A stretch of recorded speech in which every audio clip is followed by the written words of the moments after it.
Hello, everyone, and welcome to this week's edition of the Media Boat Podcast. Hi. Today is July the 7th, 2021. Hope y'all in the U.S. enjoyed your long 4th of July weekend. Hope you stayed safe. Hope you didn't blow up your hands. You need your hands to click on the podcast button to listen to this, turns out. So we want you to have your hands intact. This is episode 287.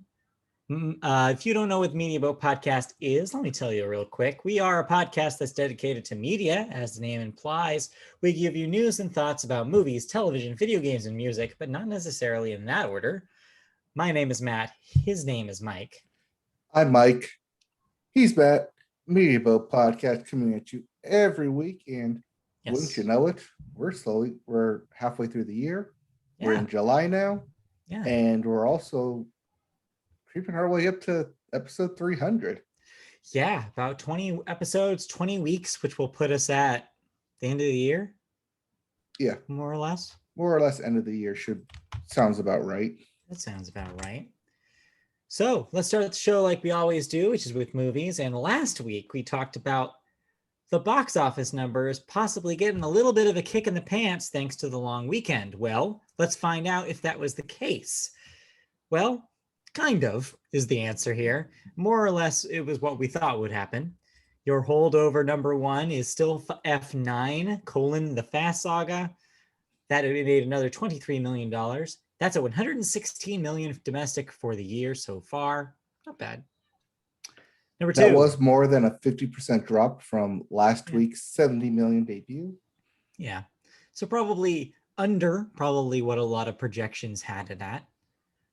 Turns out people are not 100% positive about going to movies quite yet. Makes sense. Or maybe they just had other things to do this weekend. Go to the beach, My guess was that anybody who didn't already celebrated having a vaccinated Memorial Day weekend had a carefree 4th of July weekend. You're probably right. They went outside, in other words, and they did stuff with other people, which could have involved movies, but maybe not just movies in this case. Well, whatever it was, it helped out the other movies here in this top 5 as well. Your number 2, your debut this week, The Boss Baby: Family Business, made a $16 million debut. Number 3, The Forever Purge, that made a $12.5 million debut. A Quiet Place Part 2 is your number 4 with another $4 million. That's sitting at $144 million, which easily places in the top movies of the year so far. Currently in the lead, but yeah, F9's probably going to catch it sometime in the next 2 weeks. It'll catch it. They're fast. They can catch up. And rounding out your top 5, The Hitman's Wife's Bodyguard. Still an awful and confusing title. $3 million adding to its $31 million domestic total. So no surprises here. Good another week for Fast 5. And you're right.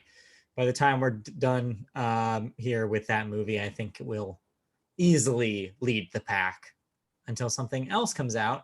Looking at you, Black Widow, because that moves us to new releases for next week. And Black Widow is your big thing that everything else got out of the way of. So Black Widow out next weekend. This weekend. Both in theaters and Disney Plus Premier Access. So if you want to shell out $30, you can have it at home. Yeah. And add it to your Marvel collection instantly. Yeah, you could do that. But I wouldn't recommend it.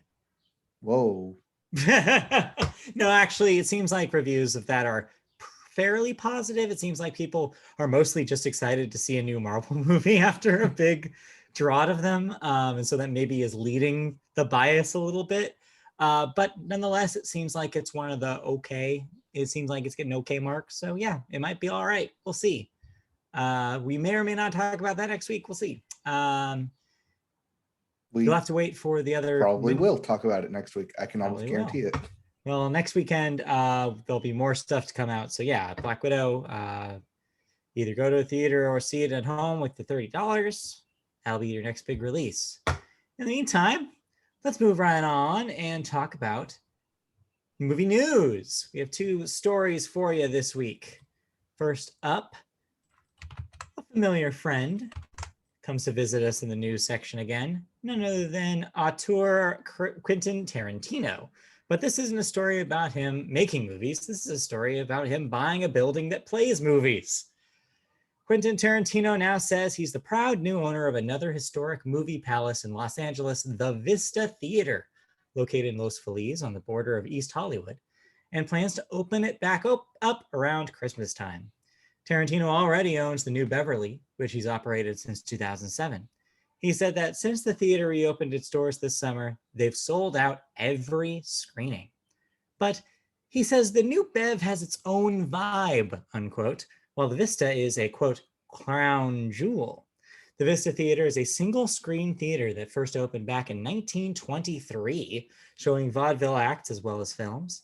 For a time before it was refurbished in 1980, the Vista even showed pornographic films and is now a first-run theater showing newer films. So I'm sure that Quentin Tarantino will do the same thing he's done with the New Beverly and use that for a lot of like premiere events or special events, special midnight showings of things, kind of that kind of boutique theater experience you expect. Also expect him to use this theater as the last kind of thing was for premieres, for LA specific premieres, not only for his films, but for very many indie films in order to qualify for Oscar races. Seemingly his buddies, who, even though they may show their film on streaming networks, still need to get a film premiered or at least runtime in Los Angeles zip code area, which he now owns 2 theaters for. Yeah. It's a good investment. And if the man knows anything, it's movie theaters. He's obsessed with movies, not only because he makes them, but he's also a fan. And so, yeah, I don't blame it. I think this is overall probably a good thing for him to be kind of at the helm of another one to get a lot of those cool premieres and events going. Yep. So he has said recently that he wants to bring back the double feature. Okay.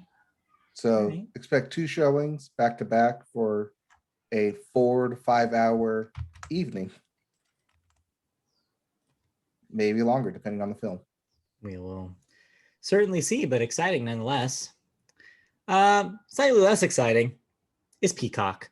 I think over the year, be excited for Peacock. Year and change that it's been out. It's been kind of, I don't know, experiencing a little bit of growing pains. It's not really sure what it wants to be.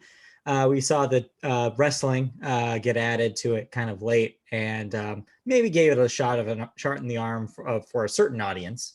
But it wants to get in on this excitement that Disney Plus and HBO Max has about premiering movies from, of course, the studio that owns it, in this case, Universal. They've experimented with this in the past, but it looks like they're not quite done working with some sort of window for movies of theirs to not only get theatrical releases, but also be on streaming on Peacock. Beginning next year, Universal theatrical releases will head to Peacock as exclusives no later than 4 months after they premiere in cinemas. The multi-year deal will see not only Universal titles, but also films from DreamWorks, Illumination, and Focus Films as well. As part of the agreement, titles will head to Peacock for the first 4 months, as well as the last 4 months of the traditional 18-month pay one window, the companies announced Tuesday. But in case you don't know what that means, if that's too inside baseball for you, pay one refers to the agreements between services and studios for first rights to stream films and content after their initial theatrical release. Universal's 2022 film roster, in case you're wondering, includes Jurassic World Dominion, an untitled Jordan Peele horror film, the next Minions film, The Rise of Gru, and the next Puss in Boots film, The Last Wish. So, among others, I'm certain. But it'll be interesting to kind of have a very quick turn to Peacock right after a theatrical debut. Interesting. You don't see F9 on here or any fast movies. Well, they know how lucrative they are to get people back in theaters. Those are movies that they can guarantee will make a certain amount of money. You can't probably say the same thing as something like Jurassic World Dominion, which may have diminishing returns because it's kind of a franchise that's been, losing steam, I guess you could say. And especially like a movie like Puss in Boots, which, yeah, families might like to see that a familiar name come back, but how many people are still reverential to the Puss in Boots franchise or the Shrek franchise as large, like in a bigger picture way in 2022? We don't really know for sure. These are a little riskier, so I don't blame them for kind of spreading out the moolah a little bit with those. Right, and especially those last two, which are family films, which if Yeah. you're a family and you don't necessarily want your kids exposed to a theater setting yet, Mm-hmm. then you can just do it right at home. And of course, they always have the possibility of changing their mind or moving these things around a little bit as we get deeper into 2022 and we know kind of what to expect. This has happened before. So yeah, still, it's probably a smart move. I mean, this is still all, stuff coming back from all the dominoes falling from Trolls World Tour last year. We're Right. still seeing the effects of that. They know that there's a model where streaming does and digital release has a revenue stream that they didn't have before in And they're that still window. trying to figure that out of how to make that money. Exactly. They're still trying to walk that balance of figuring it out for sure. Yep. Also note that this news came on Tuesday after they already did something like this with Boss Baby this weekend. Right. Yes. Boss Baby's kind of like the pilot program for this, it looks like. And we'll see how it does in comparison. Yeah. Speaking of Boss Baby, you made a questionable choice to watch that this weekend? I watched it very questionably. Huh? So yeah. How'd that experience go for you? Oh, experienced is kind of an odd word for it. Now, for context, have you seen the original Boss Baby film? No, well, kind of. So you I saw went half in. of it. So I you know what went it's into about. yeah. So you went into the sequel to Boss Baby, not really clear on what was going on. Well, like I knew, like I watched half of it because like it was on like TV the other day because of course it was since Yeah. they're kind of self-promoting it. Synergy. Yes. So put it on. I was like, oh yeah, I remember this movie now. I remember why I forgot this movie again. So I was like, okay, like I watched a little bit. I was like, okay, yeah, that's right. Boss Baby, Alec Baldwin in his bossy voice, just in the baby suit. Easy family comedy. Done. But what do you do after that? And that's how we get Boss Baby Family Business.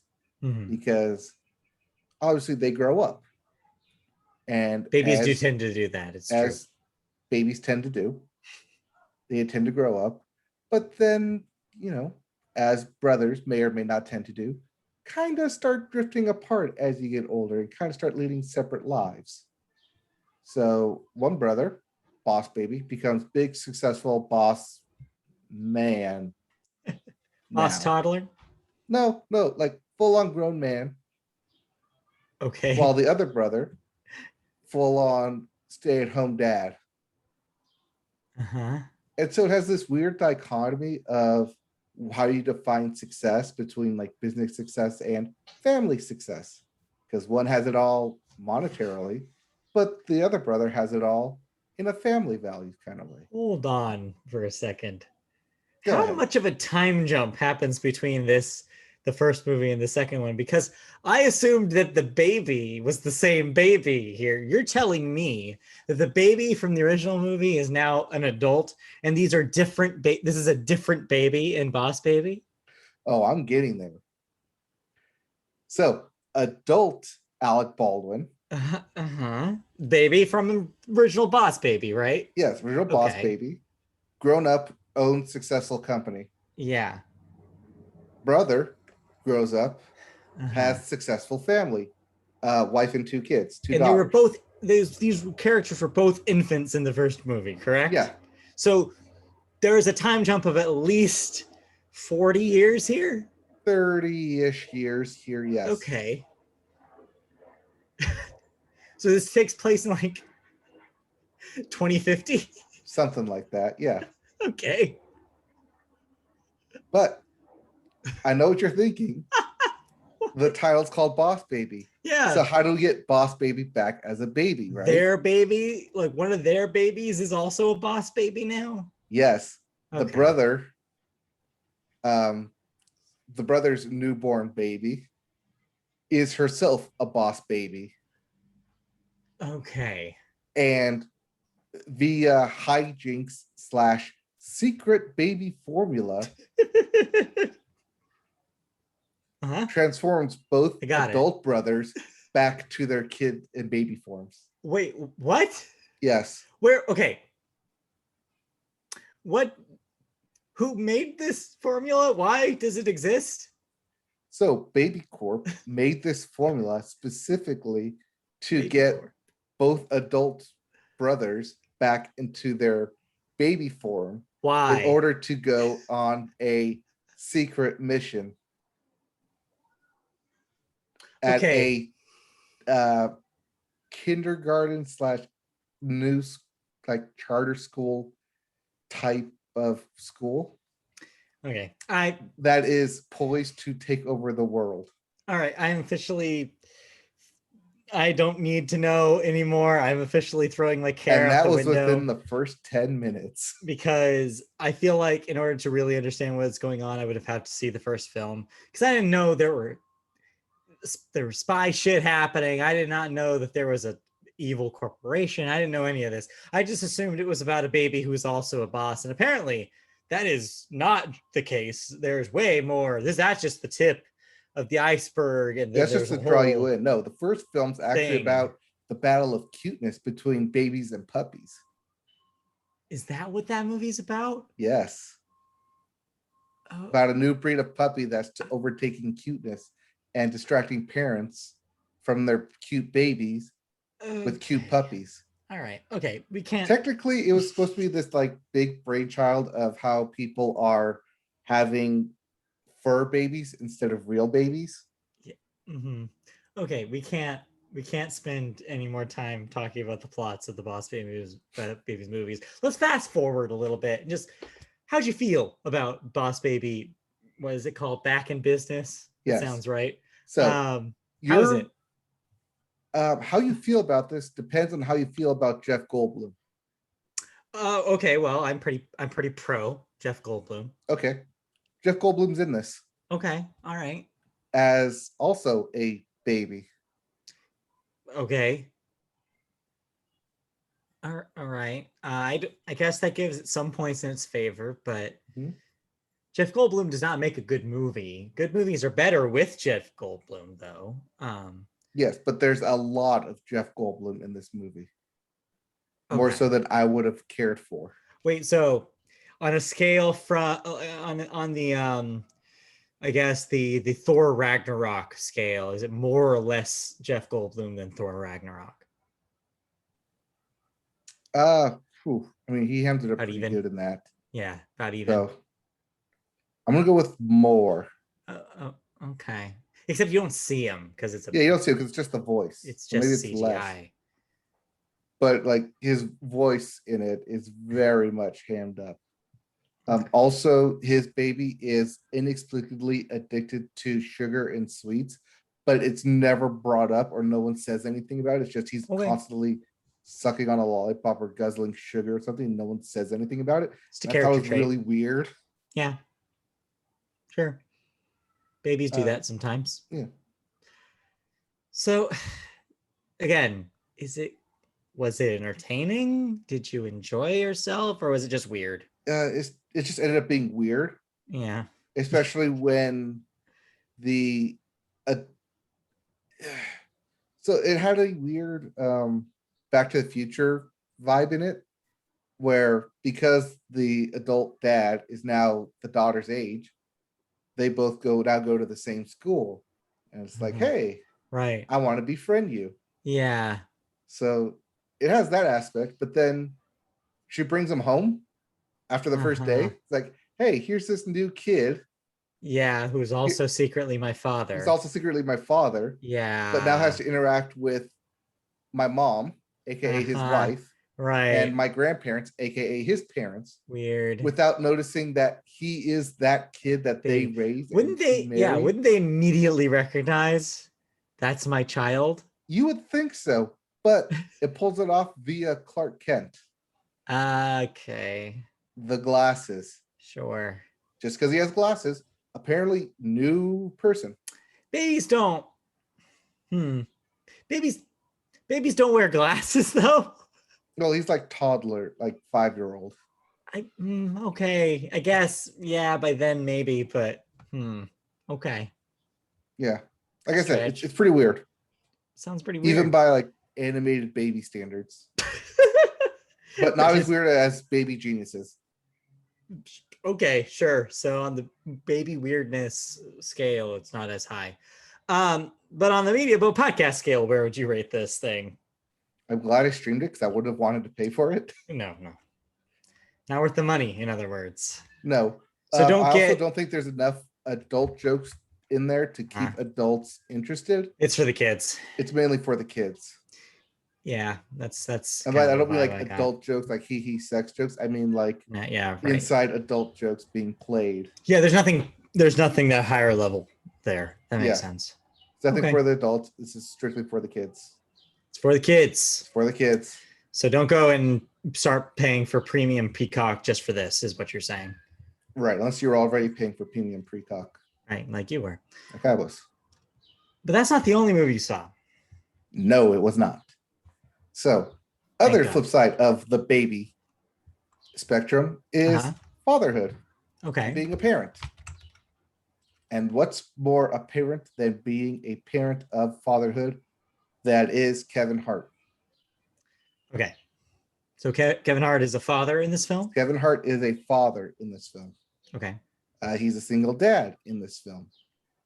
And this is Kevin Hart not being haha funny, but rather being the more serious Kevin Hart of, I can act, Kevin Hart. This is me acting. This is me trying. Career pivot, Kevin Hart. This is, hey, it worked out for Adam Sandler, Kevin Hart. Okay, I see. Yep. This also kind of coincides with Kevin Hart recently signing a extended deal with Netflix to produce, I think, 4 more films over 5 years. Something like that, yeah. Something like that. I think it's like 4 films and 2 specials over 5 years. Okay.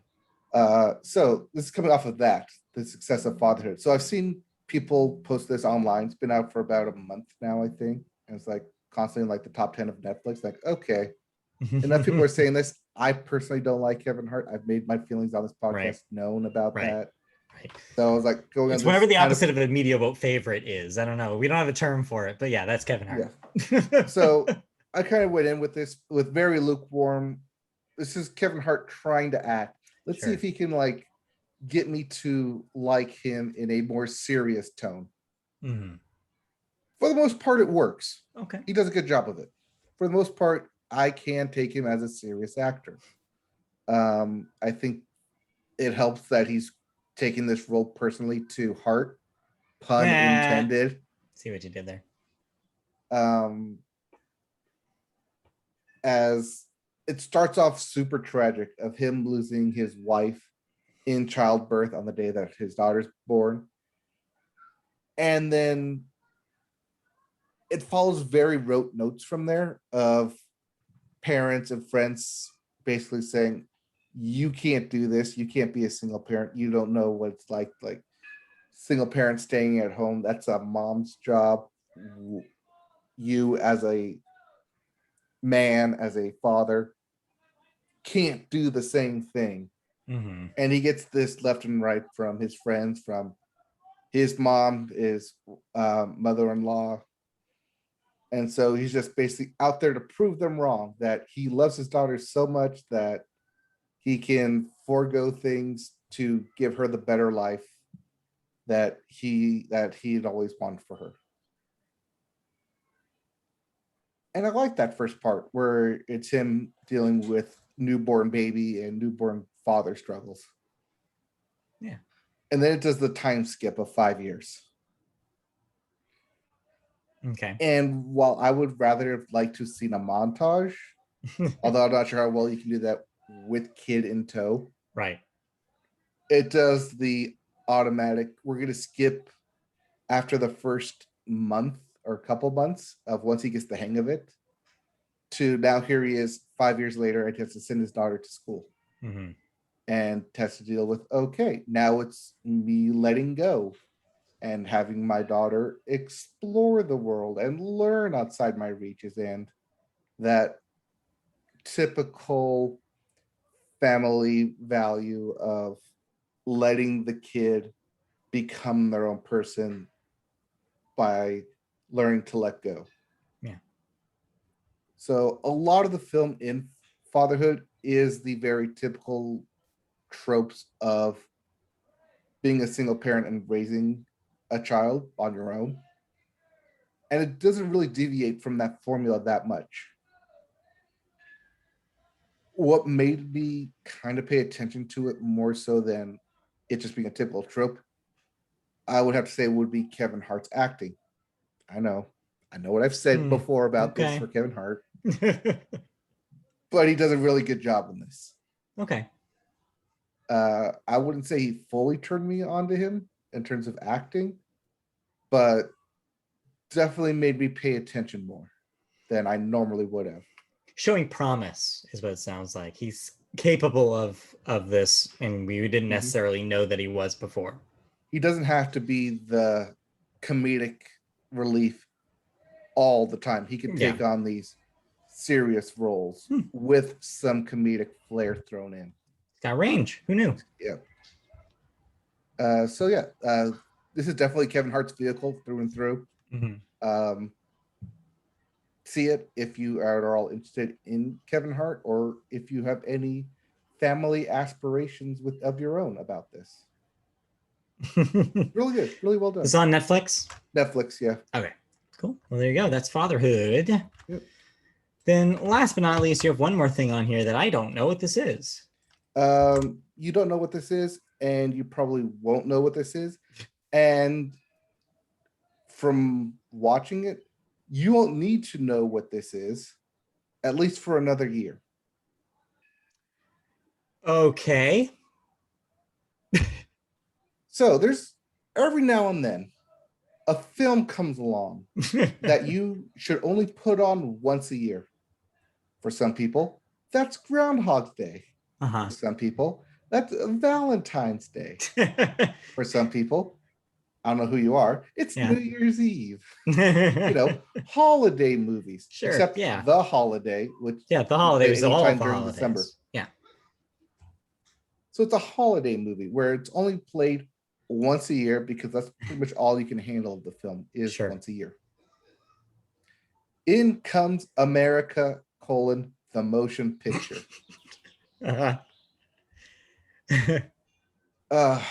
This is for Thanksgiving, right? Clearly, as the title says.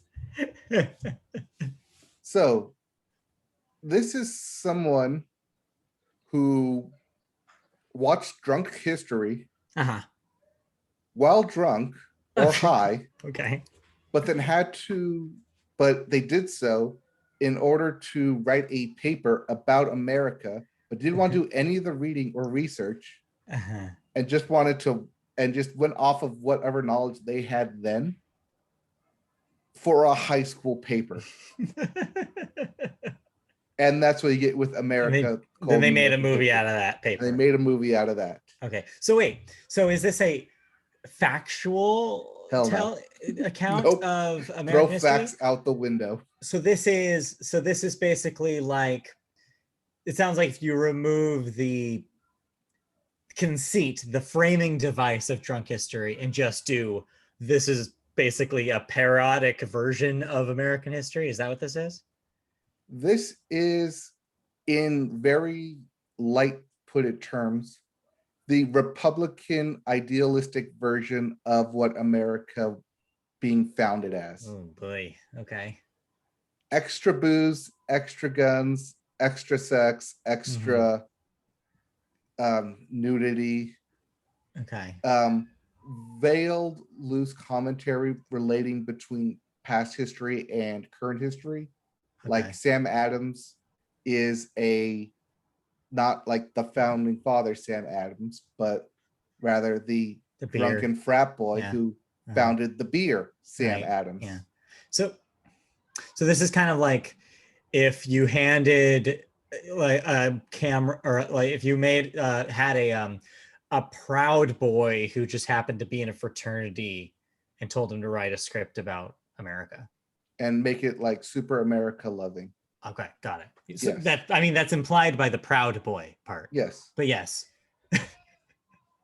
That sounds terrible. Why did you watch this? It's cartoon. It's animated? And it's a cartoon, and it's executive produced by Media Boat favorite Lord Miller. Oh boy. Okay. Now that brings up a question. Is this played straight, or is it very clear that the movie is being like, this is the people involved here are really stupid? It's very clear that the people involved are really stupid. Yeah. Okay. It's meant to be satire. It's meant to be satire. Okay, At one point there's a very clear veil about going into a bar called Vietnam. I see. Okay. And George Washington's like, we can just go in there and blow stuff up and we'll come out victorious. And someone else in his team, I think it's Geronimo, is like, you can't just go in there and expect to win. You'll lose. Like, they own that territory. You can't just do that.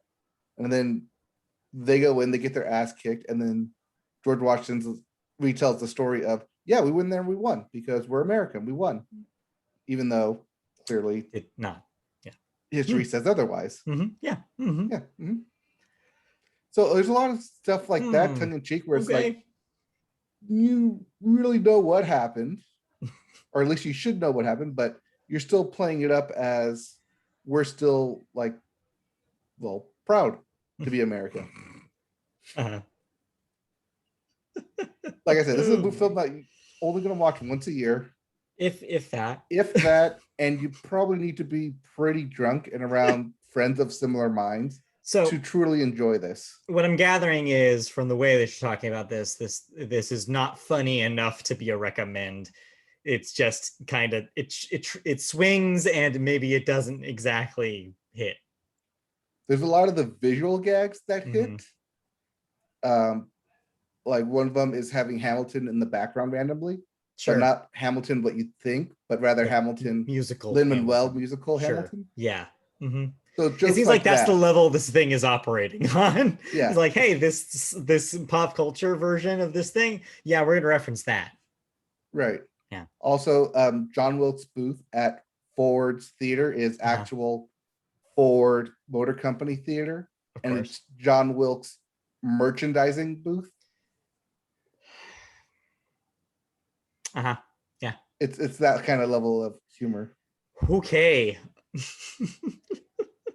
Well, you can't blame Lord Miller for, helping out creators who could use the extra cash, even if the thing that they're making is not exactly great. I mean, I can definitely see where they did punch it up. Yeah. Mm-hmm. And add stuff. I'm not surprised by that. But for the most part, this isn't their film necessarily. It's not up to their from the same level of say animation studio, actually, who did Archer. Okay, got it. So if Archer is your type of comedy, it's like that. It's kind of like that, yeah. Okay. Interesting. Yeah, I had no idea this thing existed until you talked about it. And like I said, you probably won't see it again until 4th of July next year. It's probably going to be one of those things like 5 years in the future, you're hanging out with a group of your friends, and then one of them is like, hey, did you ever see blah, blah, blah, blah, blah, blah, blah, America, the movie? And you're like, no. And then they go on and tell you about an entire scene from it. Right. And they're like, that sounds awesome. And so you want to put it on? This probably will be very big around, like college dorms. Like you'll probably, if you're college age listening to this, and just like, if you ask your roommate, like, hey, what should we watch? They'll be like, dude, we should watch America the movie again.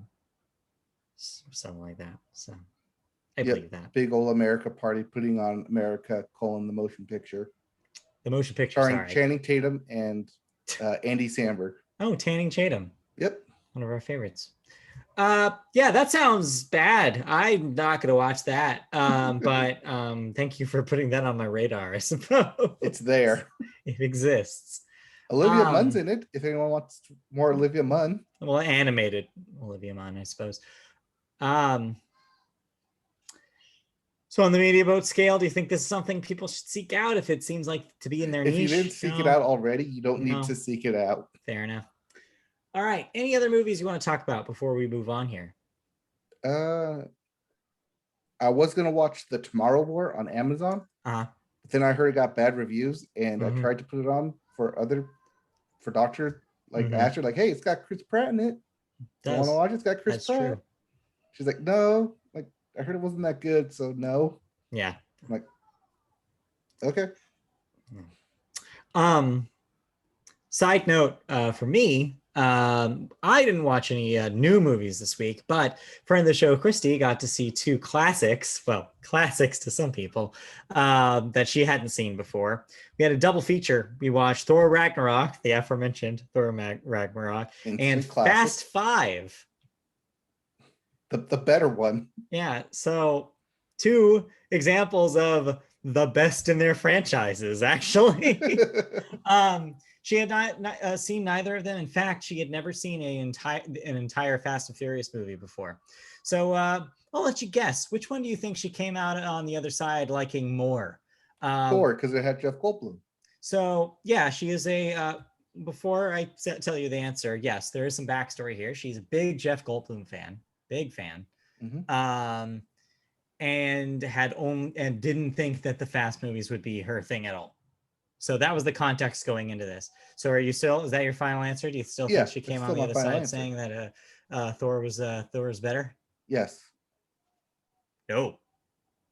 Straight up no. Really? She liked Thor. She thought it was fun, but she fell asleep for the last 5 minutes of it. And that was after taking a nap at the hour point. But she liked it. She enjoyed Jeff Goldblum's performance, but just wasn't 100% her jam. However, she came out on the other end of Fast Five wanting to watch the rest of them. Side note, the other ones don't involve heists that much. She knows that. Okay. But yeah, we have a Fast and Furious convert on our hands now. Okay. And I knew this would happen. I had faith that if I sat her down in front of Fast Five, she would understand it and it would click into place. And yeah, she comes on she was just telling me, she's like, wait, no one told me these were like funny. And I'm like, yeah, it is kind of a comedy. They are very comic booky. Yeah, it's like, she's like, yeah, no, it's funny. And all the characters are like so great. And I'm like, yeah, that's the thing. That is the hook about this movie. Yep. They are very ludicrous. I see what you did there.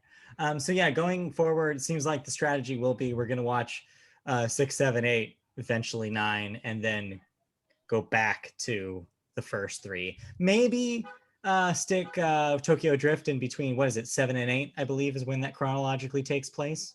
1, 2, 4, 5. Yeah. 3, 6. Oh, do you think it's between 5 and 6? Oh, no, 5, 6, 3, 7. No, because 5 and 6 are directly connected because of the whole thing with Michelle Rodriguez's character. Yes. But 7 and 8. After that, yeah. I think you're right. It's between 6 and 7, I think, is 3. I think. I'd have to double check. But it's one of those. It's either between 6 and 7 or between 7 and 8.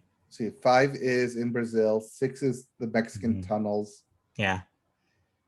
Or is 4 the tunnels? God, no, 4 is the tunnels. 5 is the heist. I think it's 6. Because at the end of 5, isn't there the post-credit scene?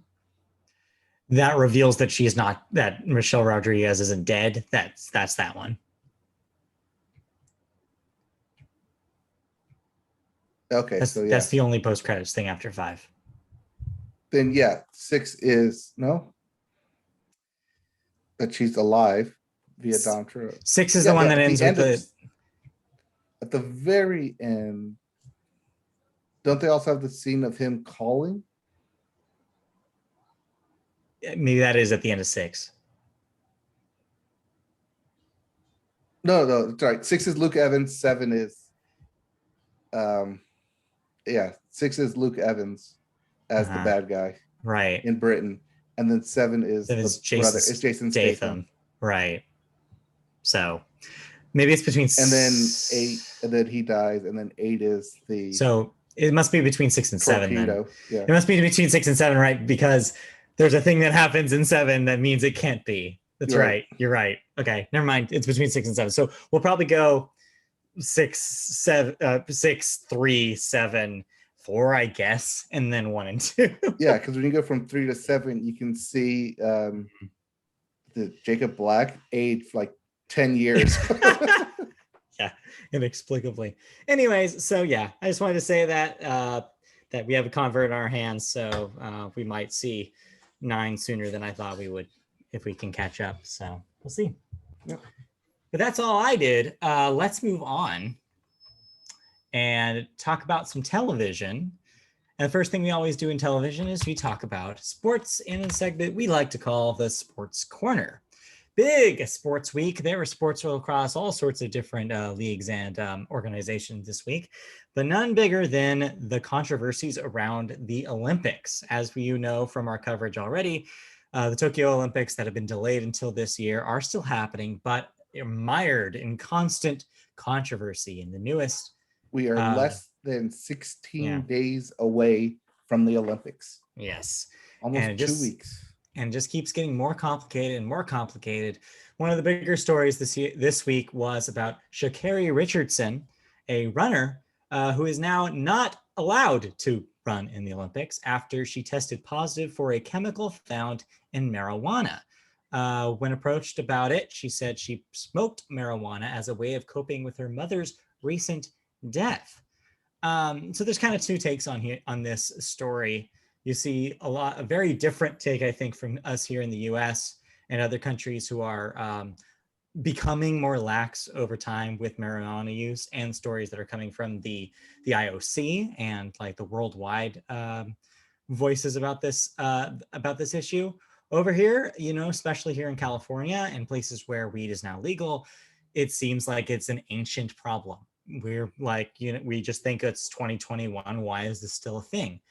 Globally, that's not exactly the case, especially in Japan, a nation that has traditionally been very, very strict about drug use and will basically pull out no stops in jailing people who are caught using any kind of drug, including marijuana. So yeah, it's a real rough story because this is an athlete who has proven herself that she can compete, and it seems like a very, very minor thing is prohibiting her from competing. Yeah, it was high THC levels during the Olympic trials, right? At which point the IOC gave her a 30-day ban, which, when the trials happened, unfortunately, runs over the first half of the Olympic Games. Yeah. Now, she would still have been able to compete in the 100-meter relay races, the 4x400, 4x100 relay races, but she decided to pull out if she wasn't going to run the 100s first. Makes sense. If they're not going to have you for some of it, it seems silly to be there. So I don't blame her.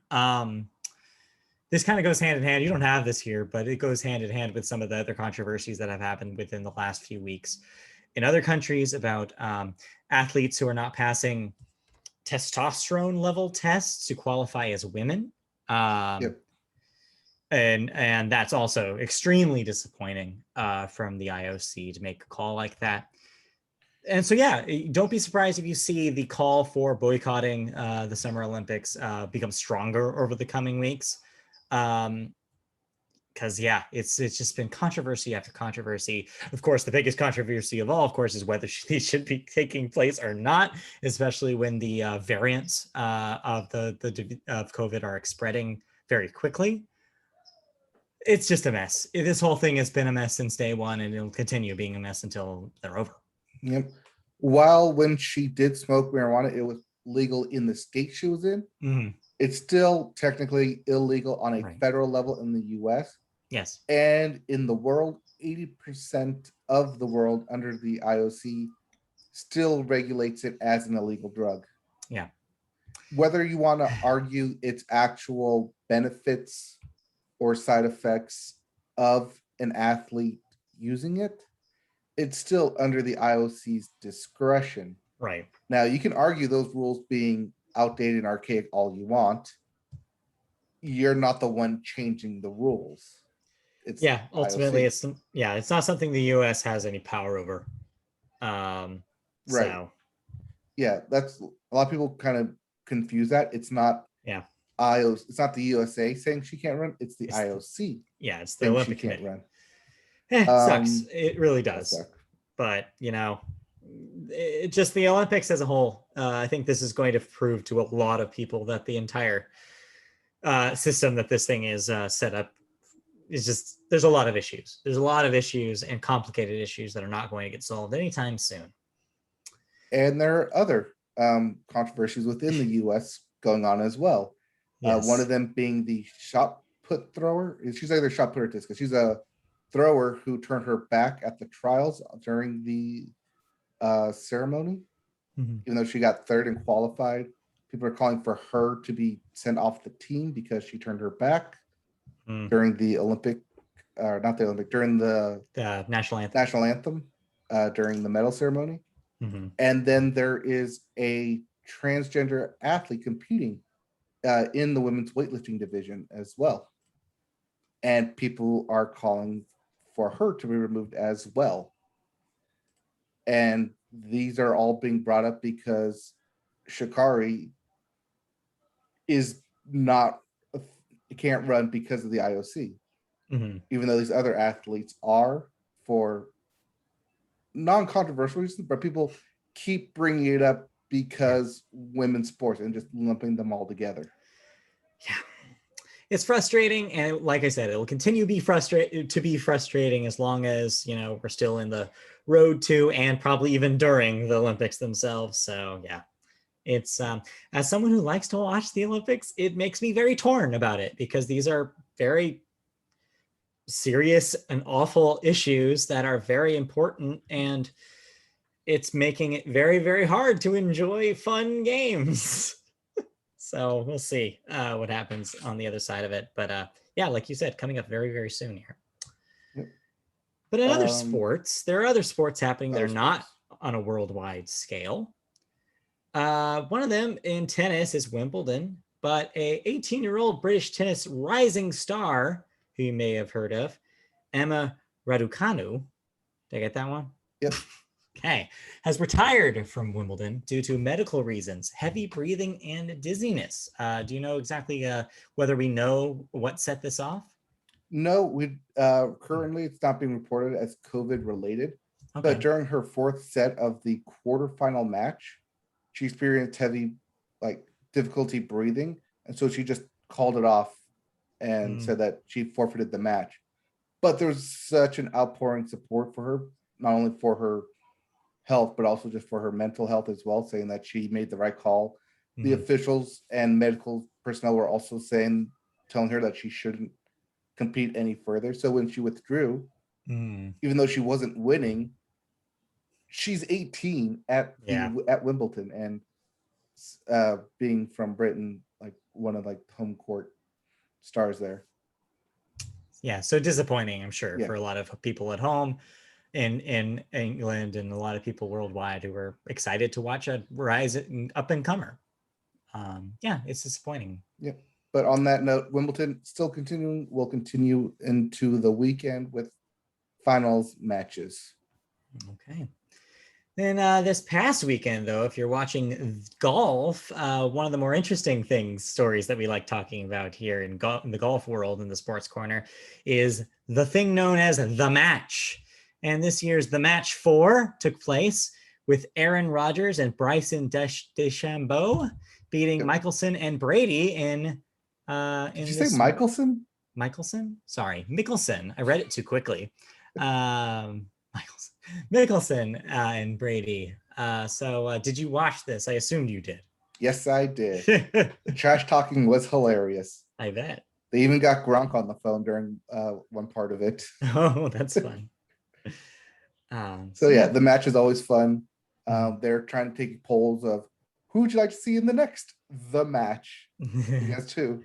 Not Tom Brady. Can I just have that as my vote? No. Do you know what the number one answer was? What? Michael Jordan.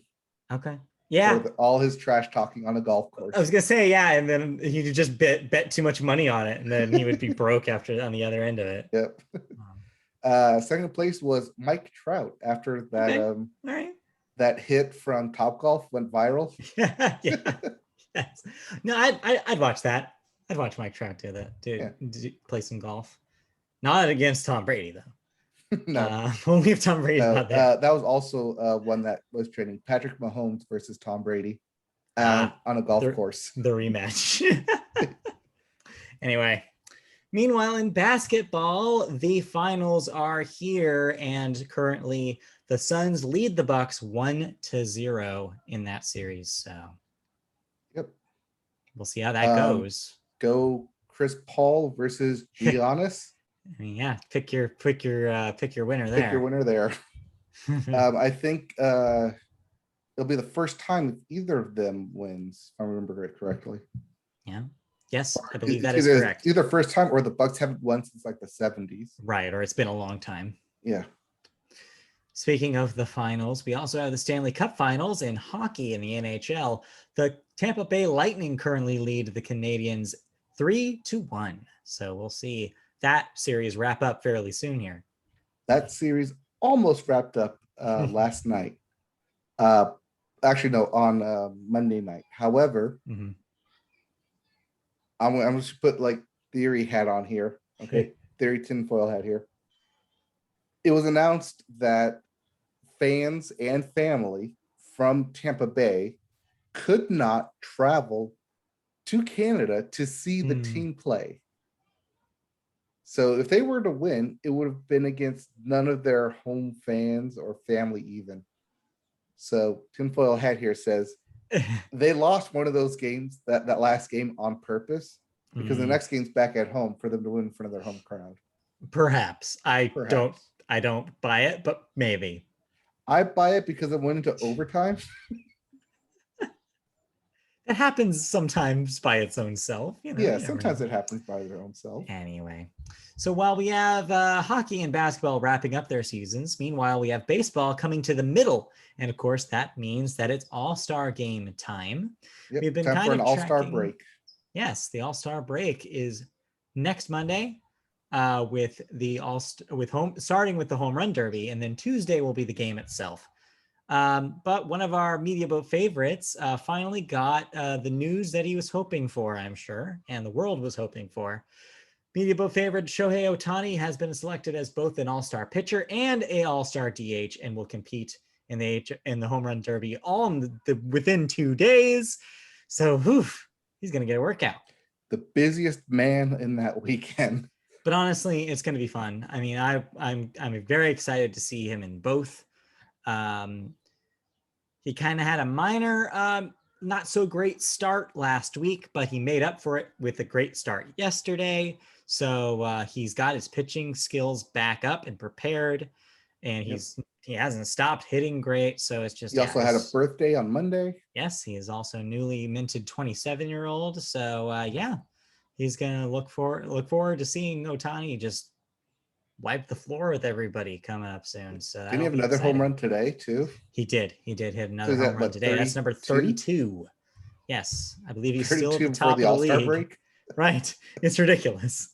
One of the fun facts. A pitcher? Yeah, and so consider this: not only did he pitch yesterday, he pitched a night game yesterday. Today was a day game, and he still hit a home run. And he hit a new record today. This record being, because he's constantly hitting new records, this record is that he now has more home runs in a single season than any other Japan-born player in Major League Baseball. He passed Matsui? Yes. Or Ichiro? They said who it was, but all of them is the answer. Yes. But yes, so that now he is and it's only halfway through the season. Yep. All right. So just Hall of Famer for the first half, Hall of Famer for the second half. Just individual. You could submit those as separate players, and it would still be impressive. Just unbelievable. So can't wait to watch him in the games next week. But of course, all of this means that we will have a break from sports for a brief moment, which means it's your favorite time of year. Get your tissues ready. Manly Man Tears are here. Yes, the Manly Man Tears Awards, aka the ESPYs. Yes, the ESPYs. Unfortunately, or maybe fortunately, they will not be held the day after on Wednesday. Instead, they'll actually be held on Saturday, the 10th. Okay, Saturday the 10th.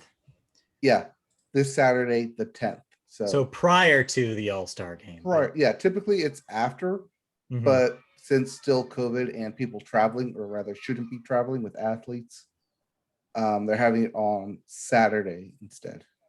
Got it. So you can still currently vote up until Saturday day for your favorites on ESPN for ESPY Awards. Go do it. But Manly Man Tears are coming. And then lastly in sports, I believe this is CWS is the College World Series. Is that correct? Yes. Your College World Series happened. Mississippi State beat the reigning champ Vanderbilt for the title. Yep. Follow up, because I said I'd have it for you last week, and here it is. There it is. So there you go. Anything else in the world of sports before we move on? Oh, I'm sure there is, but not enough time for us to cover it. Yeah, we've already been dragging our feet in these two first segments. So let's continue on with television news proper here. And our first story takes us to Apple TV Plus, one of the many streaming services all vying for your attention. Well, one of the smart things that Apple did in a bid to jumpstart Apple TV Plus after it launched and boost, of course, sales of their devices, which is their main source of income, they offered 1 year free to buyers of new iPhones, iPads, and Apple TV set-tops and Macs.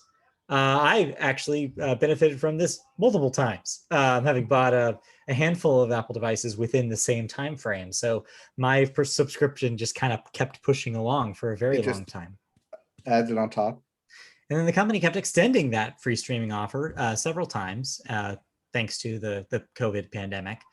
But as of this month, it expects Apple TV Plus users to start paying up.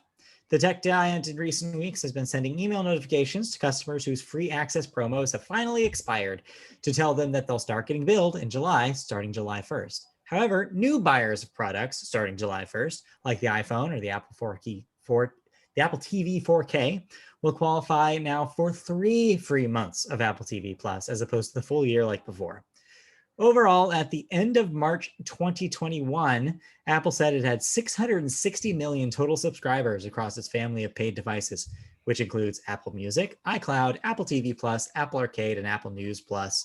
Not to mention, of course, people who are subscribed to the One Pass variant, which gives you basically one price for all of those services, or most of those services, in kind of one go, which is what I'm doing now. As for the actual quality of the service, I think that's been going up and down.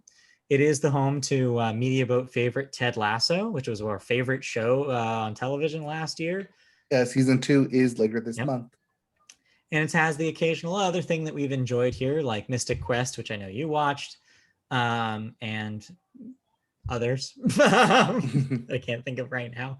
But yeah, so it's not necessarily the strongest on offer, but Apple has done a pretty good job of giving it to enough of their users that it's proliferated in a way that I think that is bigger than they probably expected.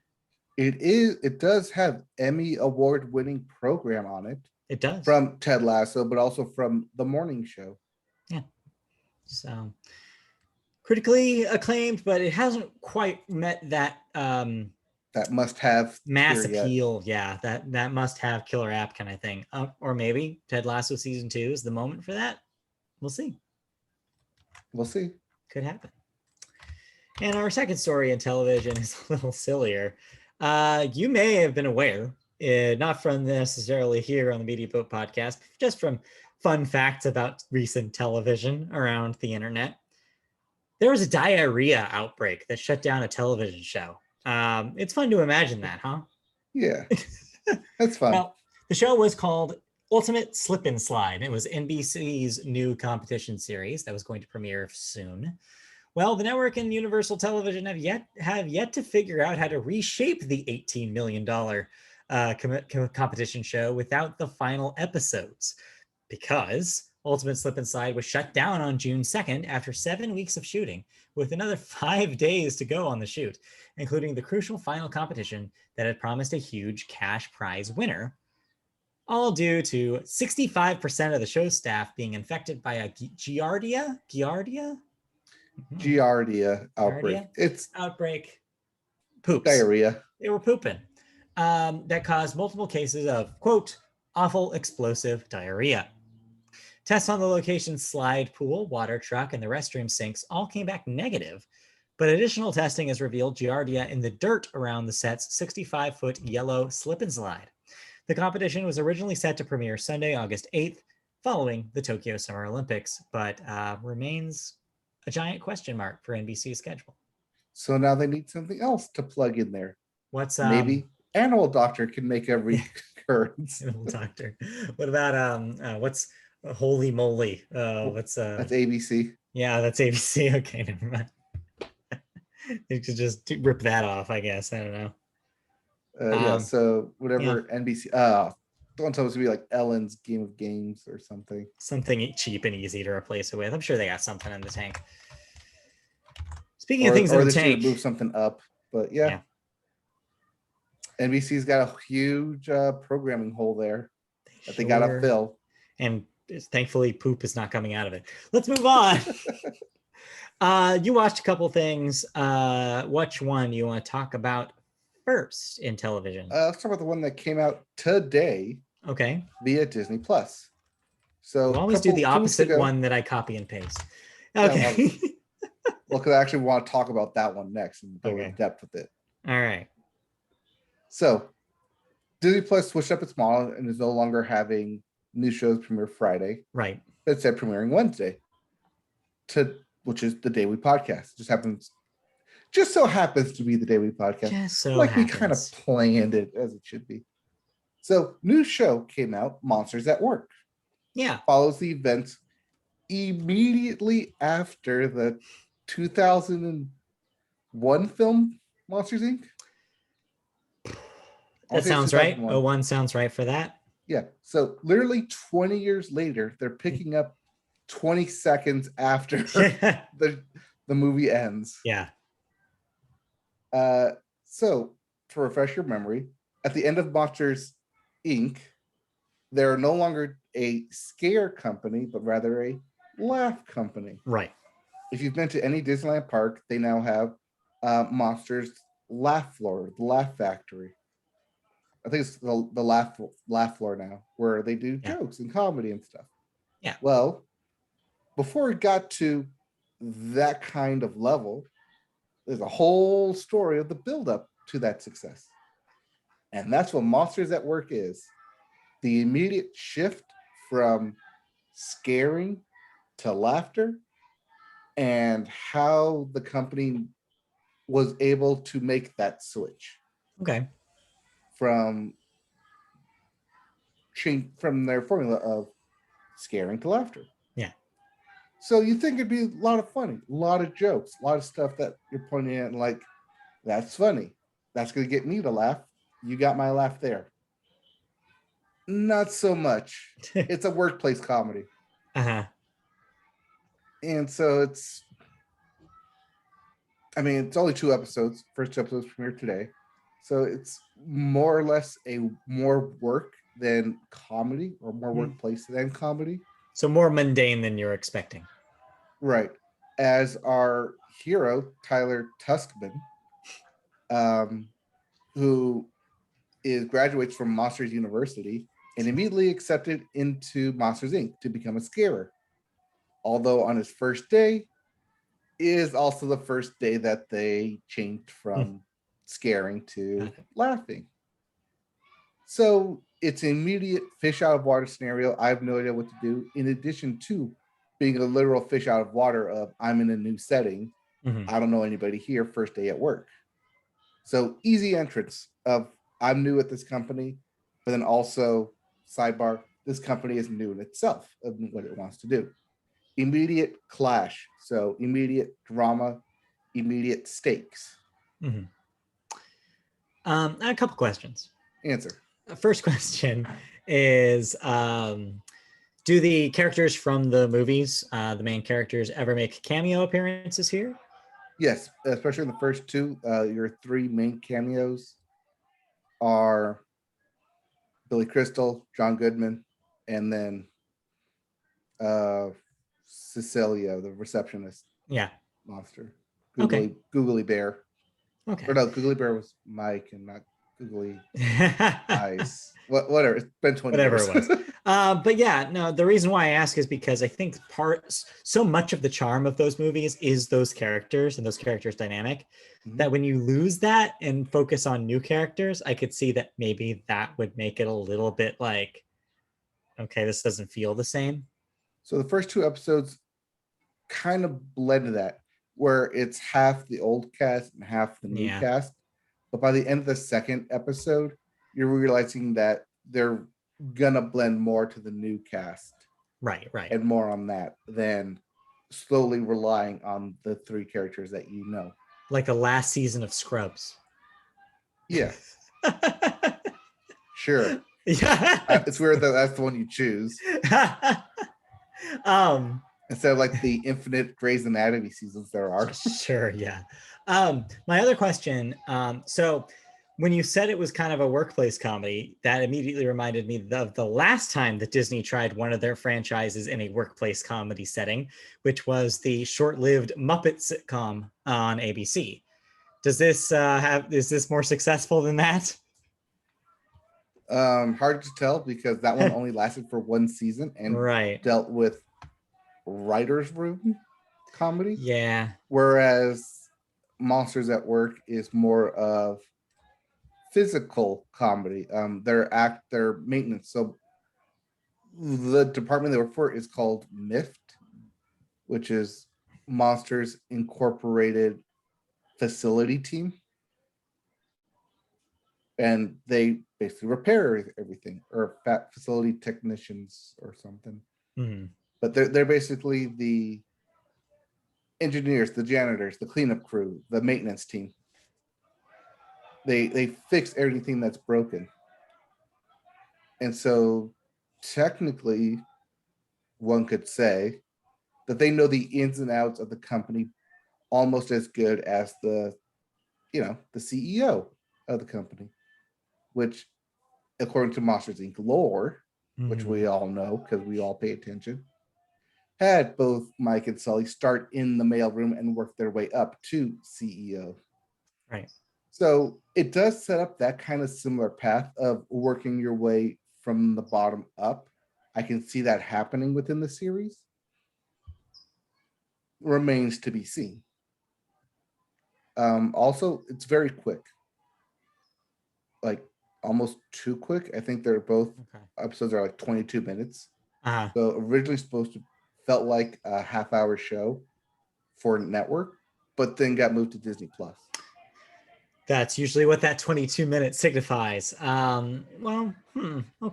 Well, I mean, how is it as Pixar's first foray into an episodic television show? Do you think that this is setting a foundation that could work maybe better with other of their slate of franchises? I mean, it's an easy setup because workplace comedy. So you already have all your assets right there. You don't have to create anything new per se. Yeah. So it's. But for example, do you think they chose this one because it was easier to pull off than, say, an episodic show about Merida from Brave? Yeah, I would say it's a lot easier to do because you can easily have the ensemble cast of different and unique monsters, as well as in a familiar setting. And it's, like I said, it's a transition period to where it's easy drama, easy setup. Right. Okay. It works on some levels, but like I said, it's only 2 episodes. Interesting which direction they decide to take it in. Yeah. So we'll report back when this is over to kind of really take a gauge of whether it was a success or not. Yes, but more favorable on it than I was on the last thing I talked about on Disney Plus. Yes. Well, that's good. Not culty. Definitely works in its favor. Yes. All right. That's not the only thing you watched, though. No, it's not. And this is a Okay. show I'm actually excited to talk about too. Okay. So, AMC has a new show. Technically, it's two shows in one, but it's really one show. Okay. So, so the show is called Kevin Can F Himself because unlike us and getting an explicit tag, you can't really say fuck on TV. Yeah. There's some censoring going on there, unless you're HBO. Right. So Kevin Can F Himself on AMC. It starts off and portrays itself as a typical American comedy. And by that, I mean, think King of Queens, according to Jim, Family Guy, American Family comedy, Roseanne, even, where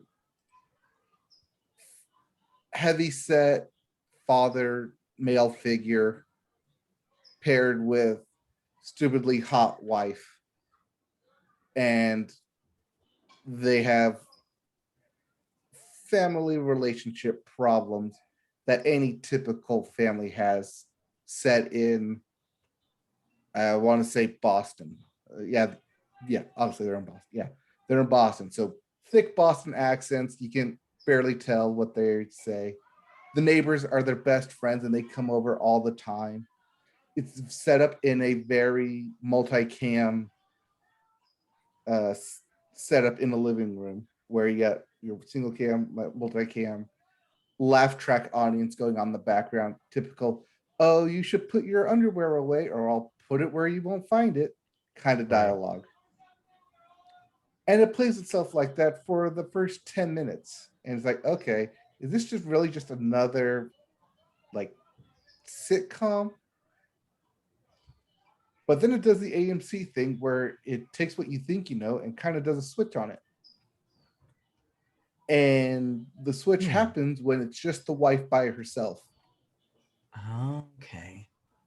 No, like no one else in the room with her. This is her away from the, like she walks to the kitchen to like get another beer. But in doing so, it immediately switches genres. It immediately switches aesthetics. Instead of the bright lights of a typical family sitcom that you'd think of, it turns into the muted colors of a dark drama. Think Breaking Bad in the kitchen.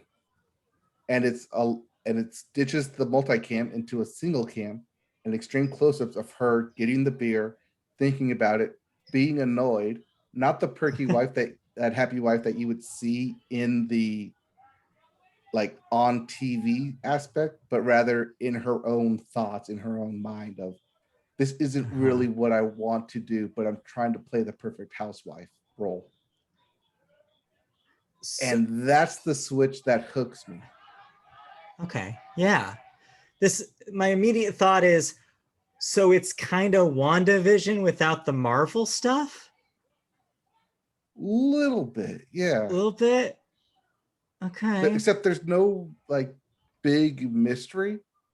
Right. There's nothing it's kind to of be these solved. two different takes on the family tropes that we see on television, from it being a sitcom to it being a family drama, and mashing them together in a oddly, weirdly good pairing.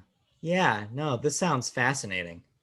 It's super fascinating, and literally waited a week to talk about it with you because I'm not sure like exactly who it's for. Us, apparently. Yeah, it's one of those things where it's like it's weirdly made for me, but at the same time, I want to show something like this to other people. Right. Yeah. It's like, Yeah, that's such an interesting concept because in the same way that WandaVision is like playing with like the concept of here's something that's familiar and comfortable, but what if there was something else? What if there's like some another side to this? But it was doing it with the Marvel conceit and had a bunch of bullshit that I didn't really care about kind of back-ended on it. This sounds interesting because it's like, yeah, but what if the camera just kept rolling? Like, what if we didn't go to commercial and then just stayed there with one character isolated? What would that character actually feel? That's a really interesting pitch. It does this in a really interesting way in the first episode, where typical setting is I'm inviting the boss over for dinner because he heard I was having a party.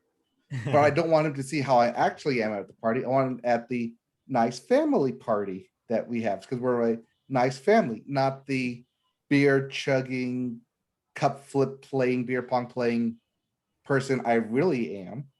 I want him to see the like wholesome family that he thinks I am. Right.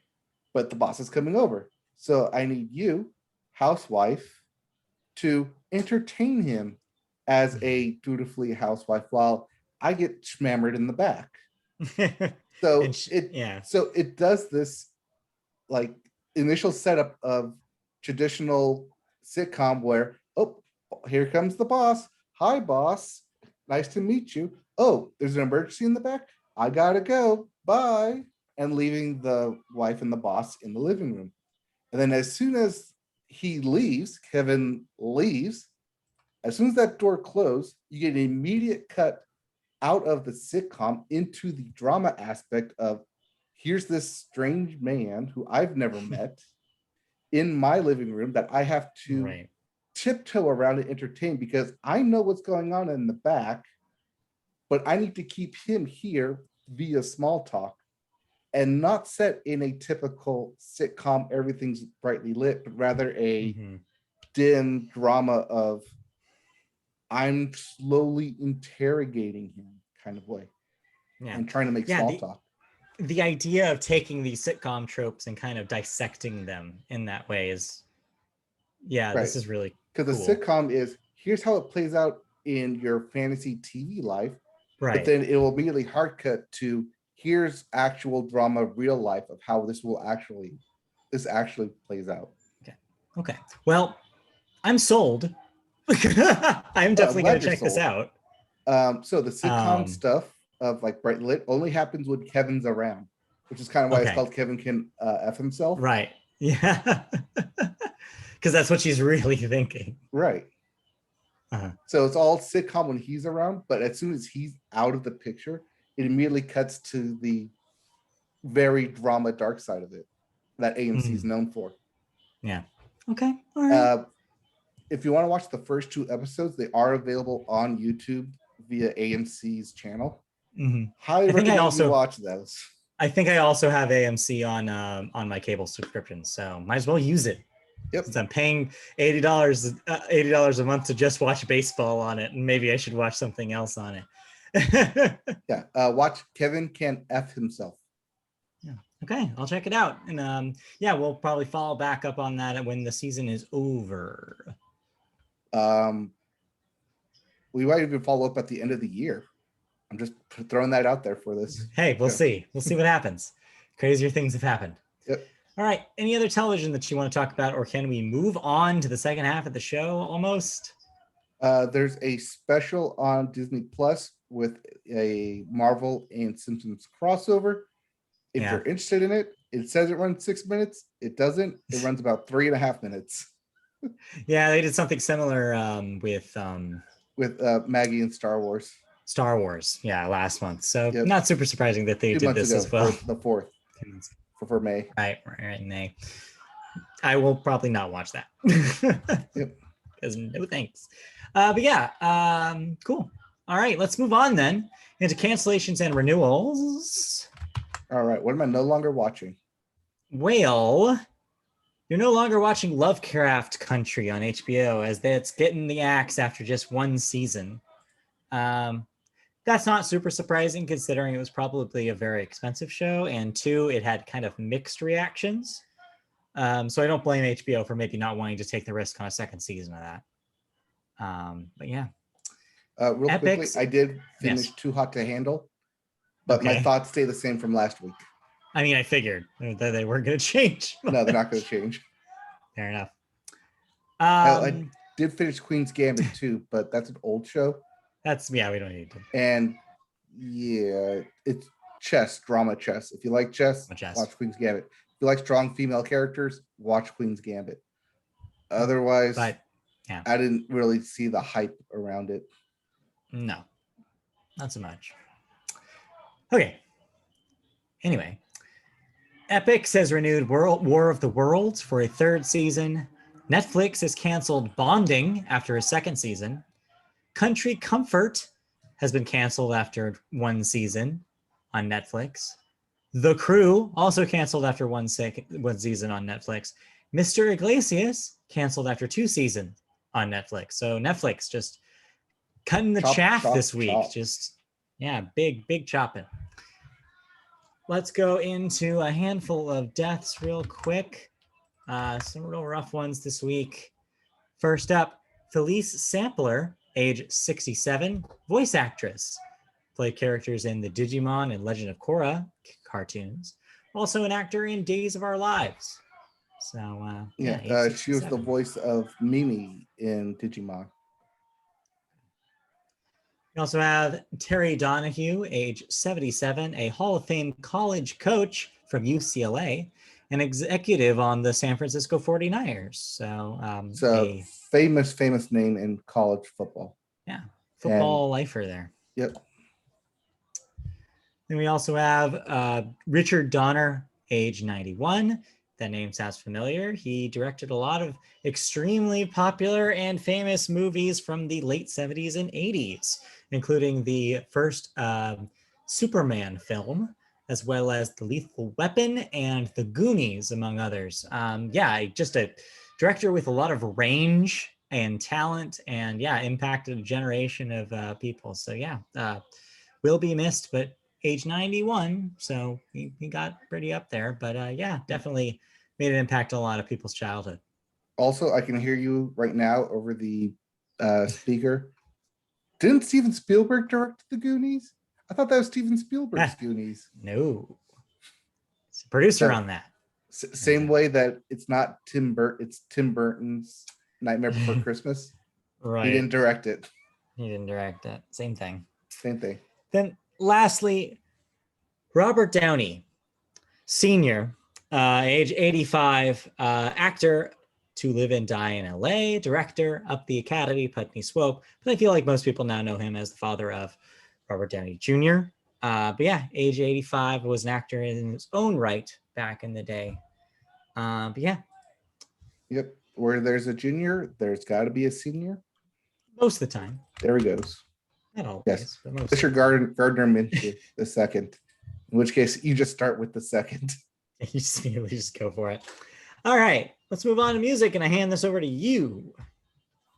And we'll always start music with the Billboard, and we start the Billboard with the Hot 100. Ooh, it's hot. It actually is very hot today. Control-C, Control-V, copy-paste the Hot 100, because number 1 is Butter by BTS. Number 2, Good For You by Olivia Rodrigo. Number 3, Kiss Me More by Doja Cat featuring SZA. And number 4, Levitating by Dua Lipa featuring DaBaby. But what's this? Yes. Sneaking its way on here into the number 5 slot, it's something new. Bad Habits by Ed Sheeran. Yeah. That song's not good. I'll say it right now. It's not a good song. Bad Habits. It's a bad song. Okay. But it's your number 5 this week. All right. Well, let's get into our album chart, Billboard 200. Yep. And it happened. It finally happened. It finally happened. I no longer have to call out the double album. It finally happened. It got knocked out of the top 5. We don't need to talk about it, even though we kind of are doing that right now. No, I don't need to mention his name. Yeah, good call. Because our number 1 album this week is Call Me If You Get Lost by Tyler, the Creator. We talked about this album last week. Yes. Turns out people liked it. Yeah. Also, album we talked about last week, Planet Her by Doja Cat, which is number 2. Figured those two would be battling out for the top 2 spots, and Tyler, the Creator, won out. At number 3, we have Sour by Olivia Rodrigo. At 4, The Voice of the Heroes by Lil Baby and Lil Durk. And rounding out your top 5, Hall of Fame by Polo G. Yep. If you didn't like any of those albums, we have new releases. We do. And we start with Mythopoetics by Half Wife. That's WAIF for wife. Half waif, I believe. It's wife, like waifu. No. Yes. We also have Life of Mammals by Museum of Love. Mirror 2 by The Goon Sax. And Exit Wounds by The Wallflowers. Yes, those Wallflowers? Yeah. I feel like I've heard that name before. Not referring to the book. No. Or the perks of that book. Yeah, they have no perks. All right. Let's get into music news. And speaking of no perks, Britney update. What a week for Britney Spears. Okay, so last week we had music bits and tried to throw in some recently developing news about Britney Spears. Here it all is. And turns out we didn't need to because, oh boy, this week was nothing but news trickling out every single day. So think of this as Britney bits. This is actually like 3 or 4 different stories that I've now combined into one. It's Britney bits? You got extremely excited when you realized you could make that joke.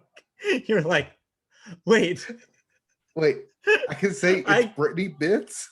I didn't even think about doing that either. I should have thought about it. As soon as you said it, I'm like, oh my God, you're just saying it right there. Here's the layup. Here, I'm gonna change my little Chiron here. Oh yes, you gotta change the Chiron now. Come on. It's Britney bits. Butts. There you go. There you go. You got what you wanted. Okay, let's talk about the Britney bits. All right, lots of Britney news, including starting off with Bessemer Trust, which is a professional wealth management firm that was poised to take over as co-conservator of Britney Spears' estate and work with her father, has asked to resign from the arrangement, according to a court document filed on Thursday. That's July 1st. And that was cited by the New York Times. The company, which manages more than $100 billion in assets, said it was requesting to withdraw, quote, due to changed circumstances. Note that this is after the news that we tried to talk about on that Wednesday podcast. Mm-hmm. So a couple things about this one, obviously they're bailing because they don't want to be involved in the drama that's slowly developing around Britney wanting to exit the conservatorship. So if you watched the documentary, you'll remember that this is actually a plot point in the documentary where they talk about that the idea here was to bring in the Bessemer Trust so that way the financial part of the conservatorship was handled by them, and so that way her father would no longer be in charge of her finances. So that will no longer be the case. Right, because they're pulling out of this whole situation now. Yes. Well, more on that. After recordings of the remote audio from Britney Spears' blistering 24-minute statement during her June 23rd conservatorship hearing began circulating widely over the web, Los Angeles County courts have decided to end their remote audio attendance program completely. No one's allowed in. Yeah, this one's disappointing because this has wide-ranging effects not only on this case, but on future cases held in the Los Angeles court system. This was helping news outlets get news immediately about these cases. This was helping people who are just interested in the case in general get news about this case as it happened. Now it's going to be much harder for people and journalists to find out until after the fact. And that's a loss. That's a major hit on this kind of reporting. It's going to make reporting on these things much harder. Well, you can still have reporters in the actual room, though. Yeah. This is the remote version of it. This is not, so it's not as easily accessible if you can't be there, is what I'm saying. It's going to change the dynamic of a lot of this. Right. It's less direct news the moment it hit. It's after things are said and done. Yeah. It's unfortunate. Yeah.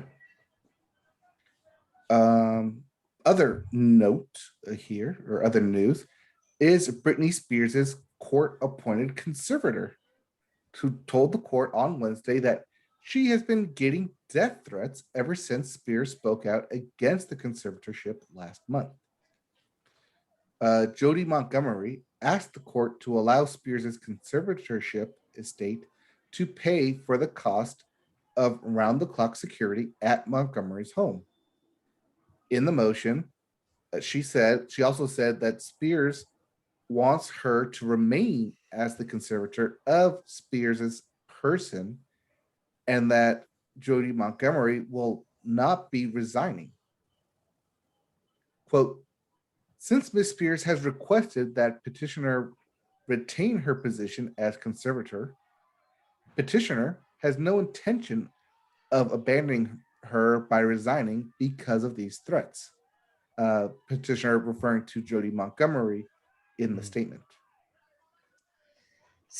This is a tough one, because clearly if you're Jody Montgomery in this situation, it's not a good scene. I mean, people are seeing you as some sort of villain outside of here, even though it seems like it's on the record that Britney does want her to stick around in this conservatorship as at least a connection that she has. He doesn't want her to go away, but she's basically looking down the barrel of a harassment campaign as long as she stays.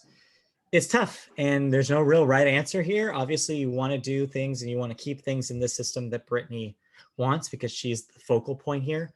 But if it's putting somebody's life in potential danger, that sucks, and it's just bad for everyone involved. So this is rough. Mm-hmm. Yeah, I mean, anytime you're receiving death threats, you have to take it seriously. Yes.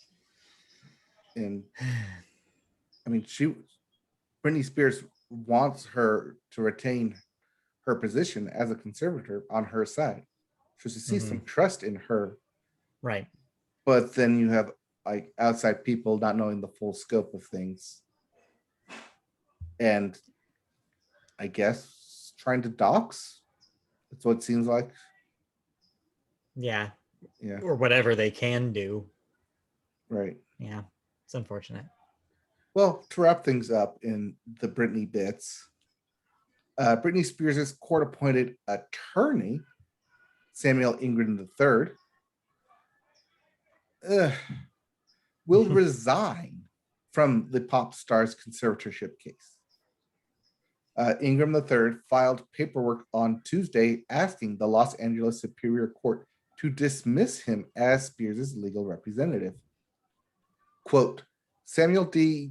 Ingram III hereby resigns as court-appointed counsel for Britney Jean Spears, conservatee, effective upon the appointment of a new court-appointed counsel, said the court filing. So was she didn't have any counsel of her own? This was just court-appointed? Yeah, it was court-appointed. That was, I believe, in the documentary as well. Because part of the conservatorship is that she didn't have the power to choose her own representation. That makes sense, right? She also doesn't have the money to pay for her own representation.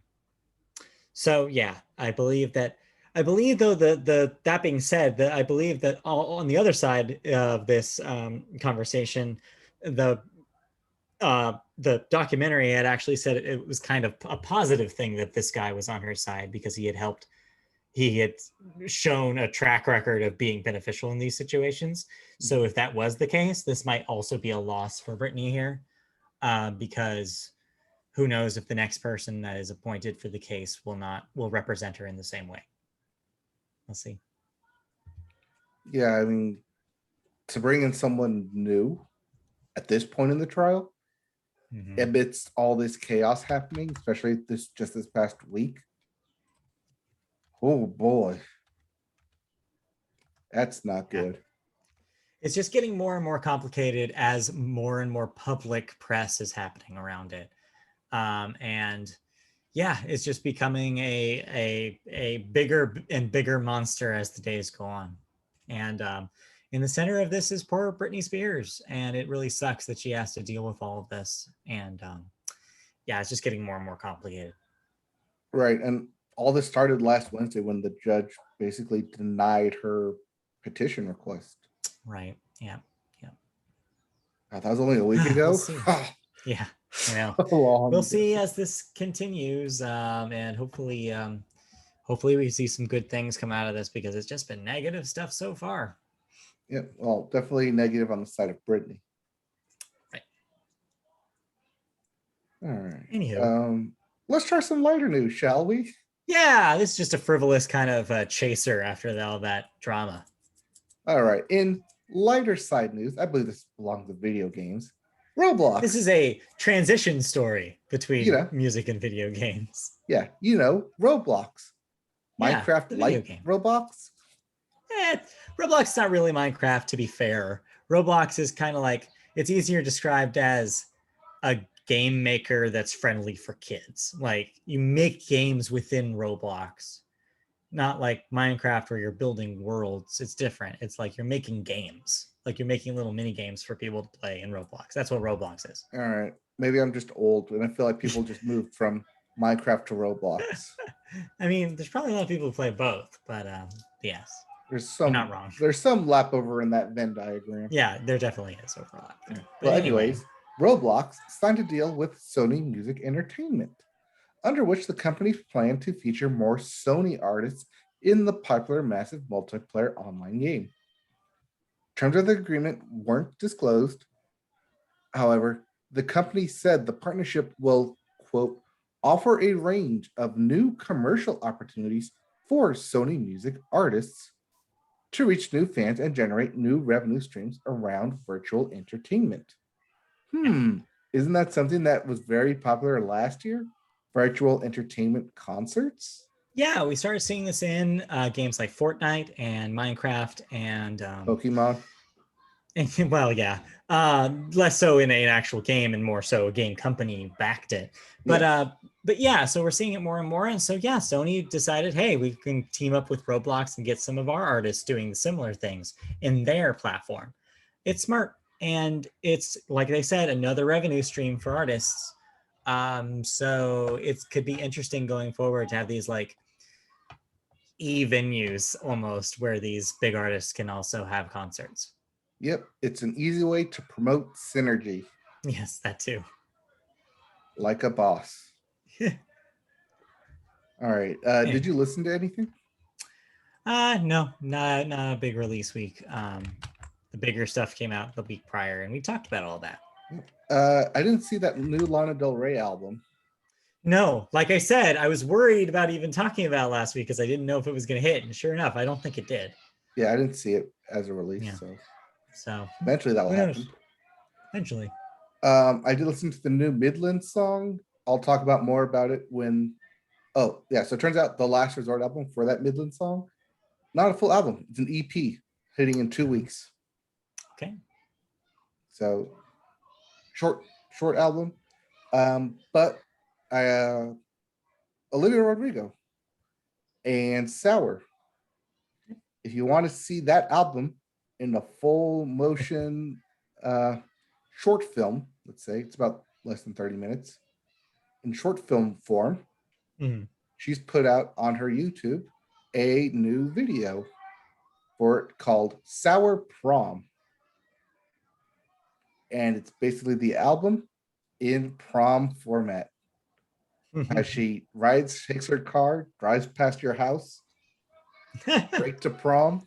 Well, not your house. Well, no, not your house, but that one boy's house. Straight to Prom. That boy's house. Where she sees you and is like, "Oh, good for you, traitor." And they go through all the songs in the album. Yeah. And it ends with in a very big bombastic on the concert, a big bombastic concert on the football field, a local football field, all within a concert setting or in a prom setting. Directed quite nicely. I'll add that if you're interested at all. A couple of good long takes, a couple of good long sequences as the album plays, or as she rather doesn't play, but she sings the album through it. So if you're very interested in, well, as both of you probably are, listening to Sour as it's number 3 on the album chart, check out Sour Prom on YouTube. Okay. Cool beans. With that, let's roll right in to some video games then, shall we? We shall. All right. And we start video games with new releases. Including Sniper Elite VR for the PS4 and the PC. Monster Hunter Stories 2 for the Switch. Where the Heart Leads for the PS4 and PS5. And lastly, F1 2021 for the PS4, PS5, Xbox One, Xbox Series X, and PC. For those of you that don't know, F1 is the prequel to F9. No, it's the racing game for F1 game. Yes, because F9 is a racing film. Anyway, you know what F1 is? Yeah, it's Formula One. Formula One. AKA F1. AKA press F in the chat. Press F to pay respects. Anyways, let's get into some video game news, shall we? Yes. And I heard about this, and I'm super excited, but also I might be out of touch for this. Yeah, a little scared, a little scary. A little scary, a little excited, a little bit worrisome because it's Ubisoft. And I have no idea what to expect from this. As Ubisoft has corroborated a report from Bloomberg that the Assassin's Creed series is about to make a full-blown shift into a live service game. But it also sounds like that game is at least a few years out, regardless of the report. Bloomberg had posted to the company. Ubisoft, on a blog post to the company's official site, says that the game is codenamed Assassin's Creed Infinity and is being developed as part of a collaboration between Ubisoft Montreal and Ubisoft Quebec. Bloomberg reports that the game will feature multiple settings rather than be focused in one specific place and time in the series chronology. The current plan is for the game to act as a basis for expansion over the months and years that follow its release, serving as more of a platform than any game prior. Mm-hmm. Think MMORPG. Yeah. Think Final Fantasy 15. Yeah, note that nowhere 14, in this... 14 online. Final Fantasy 14 online. Yeah. Note that nowhere in this does it say anything about being a multiplayer game. No, it seems like it will still remain a single-player experience, just one that they're constantly updating and treating as a live game going forward. So it's an interesting idea. It's an interesting idea to basically have Assassin's Creed as a platform instead of iterating it with a new $60 product every year. Of course. So do we see something in the vein of like Destiny? So Destiny does come to mind, but the problem with that though is, again, Destiny is technically also a cooperative game with some competitive modes. So the kind of missing piece here is if they do some sort of multiplayer component. If they don't, and if this is just a single player experience, then it'll be really hard to sell things like cosmetic improvements, because who are you showing your cosmetics to? Mm-hmm. So it's going to be really interesting to see more details about this. I mean, they have experienced co-op and multiplayer in the past with Assassin's Creed Unity, which nobody wants to bring up because Assassin's Creed Unity. I mean, to be fair, the multiplayer modes in those handful of Assassin's Creed games, I feel like they do have their fans. I feel like there's probably a portion of the audience that wants those multiplayer modes to come back in some fashion. All right, so here's my pitch for it. It's either going to be set up in I think of a good time period where it would set up. That's not like World War I shooter, but rather like not something they've done already. Right, nothing that they've done already. Like, because in between that time, that's why they kind of went backwards to Egypt and Greece to kind of move forward from there. Yeah. So I'm saying early 500, early 1000 AD, set before the first Assassin's Creed, and you are playing as the assassins who, over the course of the game, form the aforementioned Assassin's Creed, fighting against the Knights Templar. Or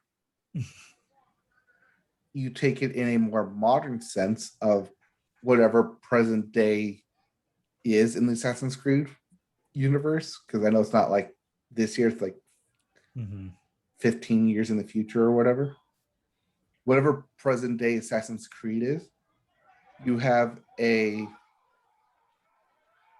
I'll just call it a station of a base, not necessarily in space, but a station of a base where you can interact with people as a hub world outside of Assassin's Creed, of an assassin setting, but you're able to play missions within the Animus as an assassin in whatever specific like mission setting. All right. So that way you can interact in a non-assassin way outside with other players, but go on missions within Animus style Assassin's Creed settings. I can see that. I can see that as the angle. That way you're not beholden to one specific era or one specific world or setting, but rather can jump around to, this new memory as unlocked. Oh, I'm blown. You're all clones of Desmond, the first Assassin's Creed protagonist. You're all clones of him, which is why you all have the same memories. It's with all the same DNA. So you can all access the same places, but that's why your characters can look different. Because you're just clones of them. You're all the same person, just different cosmetic clones. Well, I'm happy to report here on the Media Boat podcast that apparently Mike has just become CEO of Ubisoft, and I'm not really sure how that happened. So all this is going to happen, and it's going to come true, and this is going to be what Assassin's Creed Infinity is. Yes, this check in the mail right here is that's a weird says shape Ubisoft for a check. On it. Yeah, that's a weird shape for a check, though. Are you sure Ubisoft gave you an American check or a French check? I mean, it's a French-Canadian check. Yeah, you might want to get that checked out. Yeah, who knows what this really is? We'll find out, I'm sure, as the years go on. But yeah, I don't expect this anytime soon. Okay, but if I'm right, we're coming back here to this podcast and we're blasting it all over. Yeah. And then they'll need to actually send you a check for residuals there. Saying, hey, you got this from me in 2021 when it comes out in 2024. And we're still doing this and come up on our 600th episode. Yeah, then pay up. Anyway, all right. Anyways, our second story, also a gamer favorite, if you've played it, Ghost of Tsushima. Gamer favorite. Well, it did win some Game of the Year awards when it didn't lose out to The Last of Us Part 2 or Hades. Right. So your third favorite Game of the Year then.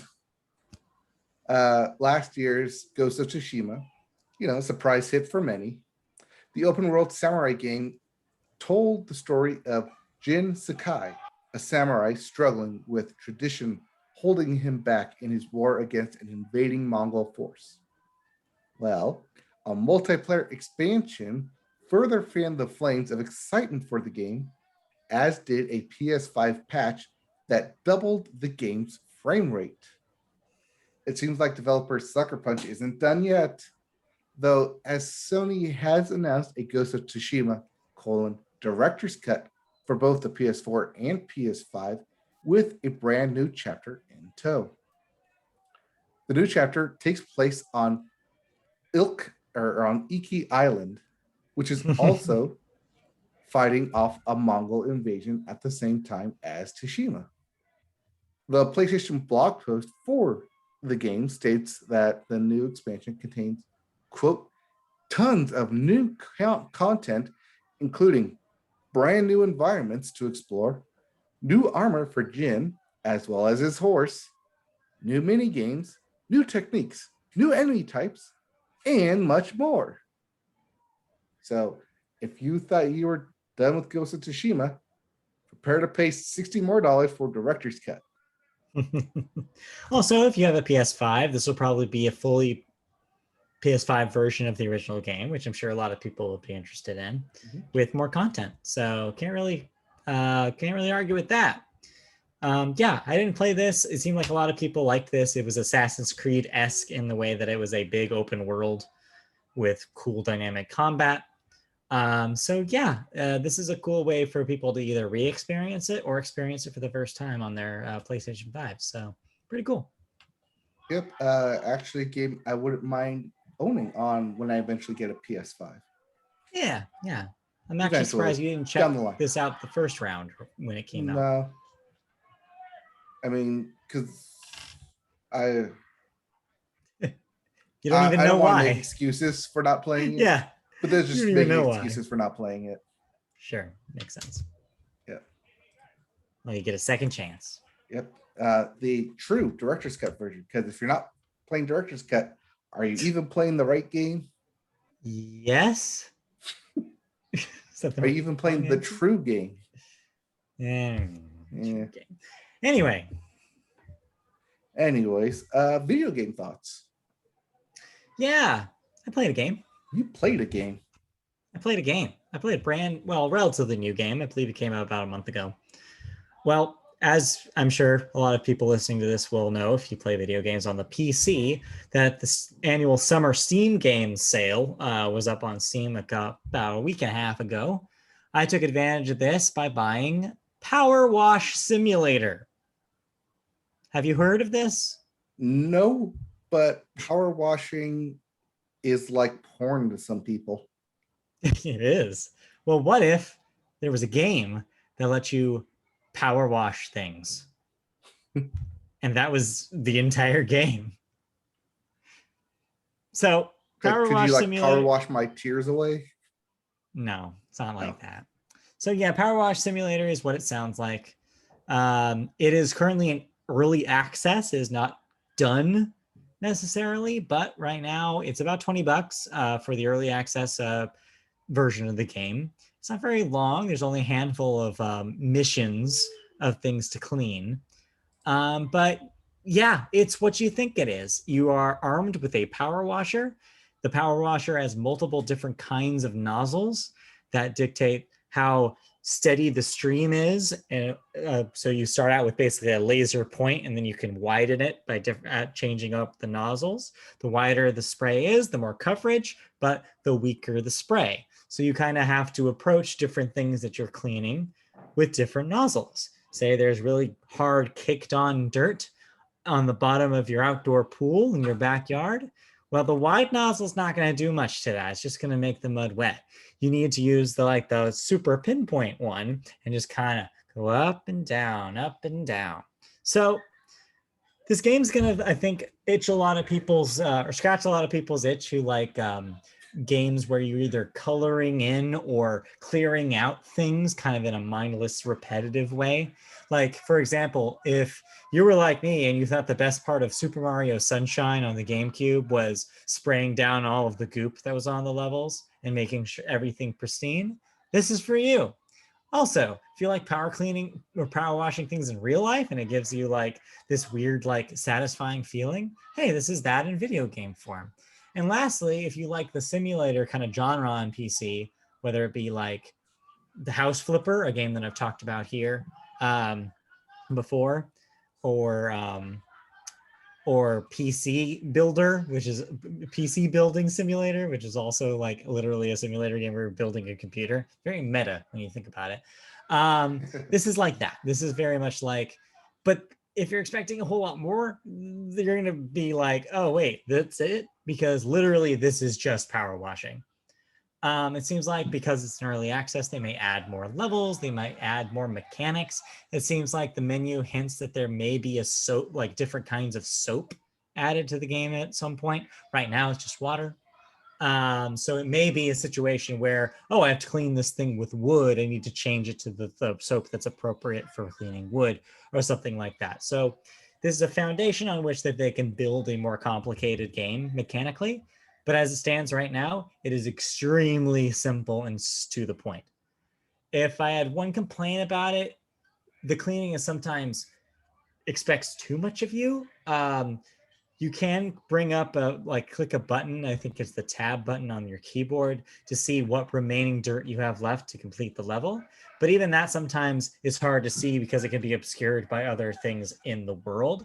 So you may be whacking your head on one last thing to earn, like you might be sitting at 99%, a percentage point away from the 100% to finish the level, and you'll have no idea where the last piece of dirt is on, say, the bottom of your pool in your backyard, and you'll just be like spraying over and over again up and down to try to get that last bit, and you just can't reach it.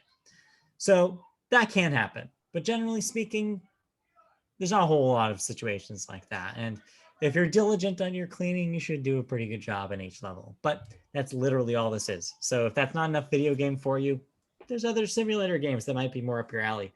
But for somebody like me who just likes a very calming, very stress relieving, just very like you have one thing to do and that's the only thing to do with no time limit, you'll like this.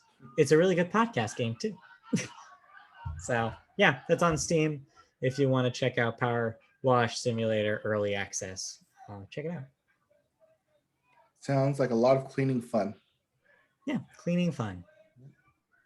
Well, if you like video games, we probably should have let off with this.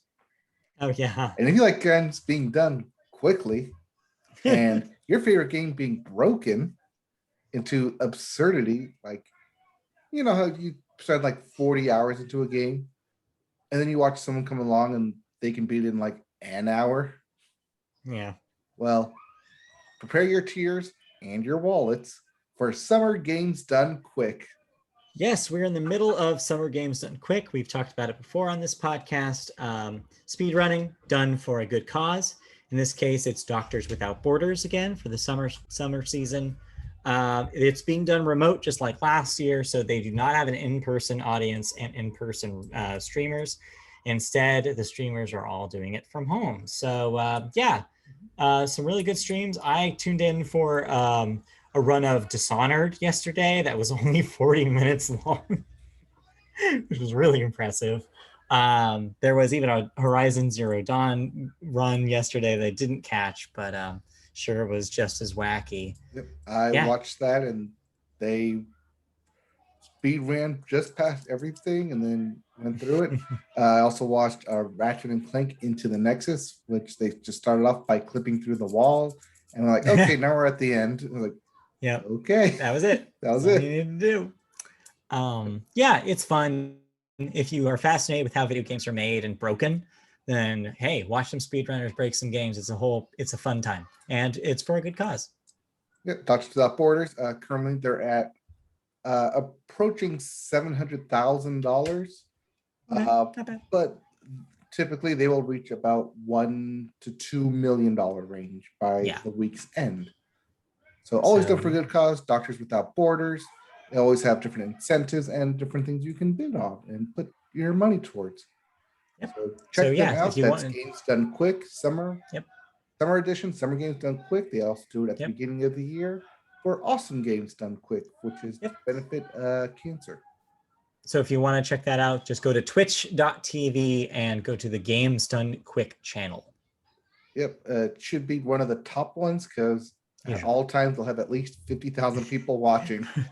Right. It's pretty popular stream. Yep. So there you go. All righty. Is that it for video games? That'll do it for me here. And I'll do it for you, and that will do it for us. So let's plug away. All right. Thank you for listening to this week's edition of the Media Boat Podcast, listening and watching, if that was something that you did. Thank you for watching or listening. We'll be back next week with another episode. We might have some Black Widow thoughts for you. We might have some more television. We might play some more games. I don't know. It's a grab bag of things that you could come back and expect next week. So look forward to it. You can catch the video version of the podcast on YouTube. Just go to youtube.com and search Media Boat Podcast. Find our channel and you can like, subscribe, or click the bell for notifications. You can listen to the audio version of our podcast on podcast services like Apple Podcasts, Google Play, Amazon, iHeartRadio, Spotify, anywhere you listen to podcasts. You can find us just by searching Media Boat Podcast. You can find us on social media channels. On Twitter, our handle is @MediaBoatCast. Facebook, search Media Boat Podcast, and you can find our page there. Like, comment there as well. You can also see us in print form and MediaBoatPodcast.com. We just upped that for a whole nother year, so we got more content for you coming soon. You can also see us, you can also ask us questions if you want to email us at mediaboatpodcast@gmail.com. Ask us a question, comment, anything about the show, and you may hear your comment or question read on the show. So we still have yet to do after 287 episodes. No one has wrote in, so please write in. We'll get there. Ask us questions. We'll get there. So thank you for joining us. We'll be back next week with more, so stay tuned. In the meantime, enjoy your week and have fun. Enjoy your summer. Stay safe in July, and back with more thoughts and news and exciting stuff next week.